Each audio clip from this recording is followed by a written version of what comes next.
and build a life of freedom, hit that subscribe button because we are just getting started. Go do the hard thing right now. See you in the next one. Comes automatic, but you have to listen closely. We are going to cover 3 steps, but the final, third habit is the absolute key. It is the missing link that 99% of people ignore. If you miss that last step, the first 2 won't work, and you will slide right back into your old habits. So stick with me, because we are about to fix your life. Let's dive in. Step 1, the friction audit. Friction is simply the amount of effort required to do something. Right now, your bad habits have 0 friction. Your phone is in your pocket. The TV is in front of the couch. The junk food is on the counter. It is too easy to make the wrong choice. Conversely, your good habits have high friction. Your gym clothes are in the laundry. Your books are buried under a pile of mail. Your laptop is off. We need to flip this. We need to make the bad habits painful to start and the good habits effortless. Here is your mission for today. The 20-second rule. Research suggests that if you can add just 20 seconds of effort to a bad habit, your brain will often decide it's not worth it. Do you waste time on your phone in the morning? Buy an old-school alarm clock and charge your phone in the kitchen overnight. Now, to check your phone, you have to physically get out of bed and walk to another room. That is friction. Do you play too many video games? Unplug the console and put the controller in a drawer after every session. It sounds stupid, right? But that extra 30 seconds of plugging it back in is often enough to break the autopilot loop. Now, do the opposite for the hard things. Want to work out in the morning? Sleep in your gym clothes. I'm serious. Or lay them out right next to your bed so you trip over them when you wake up. Want to write a book? Leave your laptop open to the writing page before you go to sleep, so it's the first thing you see. By lowering the barrier to entry for hard things, you stop relying on willpower. Willpower is a battery, and it runs out. Friction is a structure, and it lasts forever. But friction alone isn't enough if your brain is still screaming for that high stimulation fix. We need to go deeper. We need to starve the enemy. Step 2, the dopamine detox. This is the part where everyone gets scared. They hear dopamine detox and think they have to go live in a monastery, stare at a wall, and never have fun again.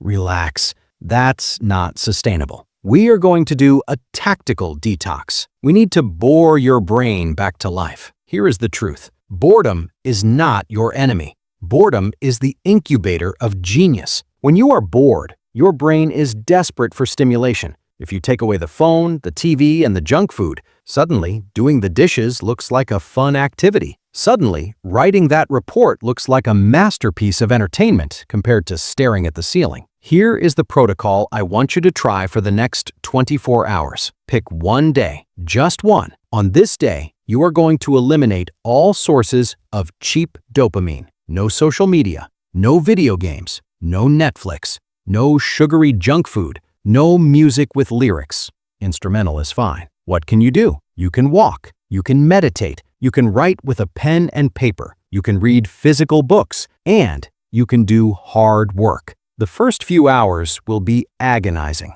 Your brain will throw a tantrum. You will feel an itch to grab your phone that feels almost physical. That is the withdrawal. That is the proof that you are addicted. But push through. By the afternoon, something magical will happen. A calm will settle over you. The mental fog will lift. You will look at a book and think, hey, I actually want to read that. You are resetting your baseline. You are making the hard things feel easier because they are now the most stimulating thing available to you. Once you finish this 24-hour reset, you don't go back to binging. You reintroduce things slowly. You use them as rewards, not as a default. You only get to watch Netflix after the gym. You only get to check Instagram after you've finished your work block. You turn cheap dopamine into a prize you have to earn rather than a drug you take for free. Step 3, the secret sauce. All right, you made it this far. You know about the baseline. You know about friction. But remember I told you there was one last step? The step that,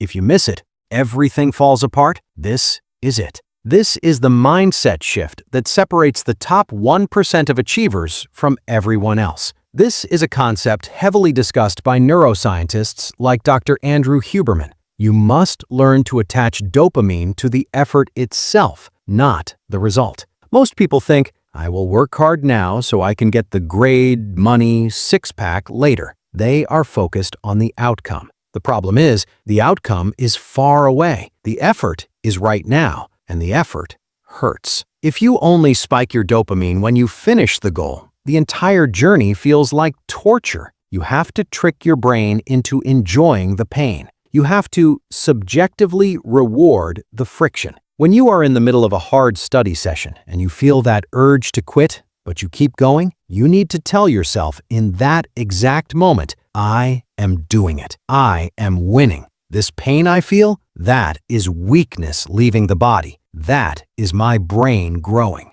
You have to hype yourself up during the struggle. Why? Because you can control the effort. You cannot always control the result. If you can train your brain to release dopamine because you are doing something difficult, you become unstoppable. You stop looking for the easy way out. You start hunting for the hard way because you know the hard way gives you that rush of, I am conquering this. Don't listen to music to distract yourself from the pain of running. Focus on the pain and tell yourself, this is me getting stronger. This is the ultimate hack. When you learn to love the friction, you no longer need willpower. You become a machine that consumes difficulty as fuel. The harder it gets, the more excited you become. That is how Elon Musk works. That is how Kobe Bryant worked. They didn't just want the trophy. They were addicted to the grind. So here is where you stand. You realized your brain has been hijacked by cheap dopamine,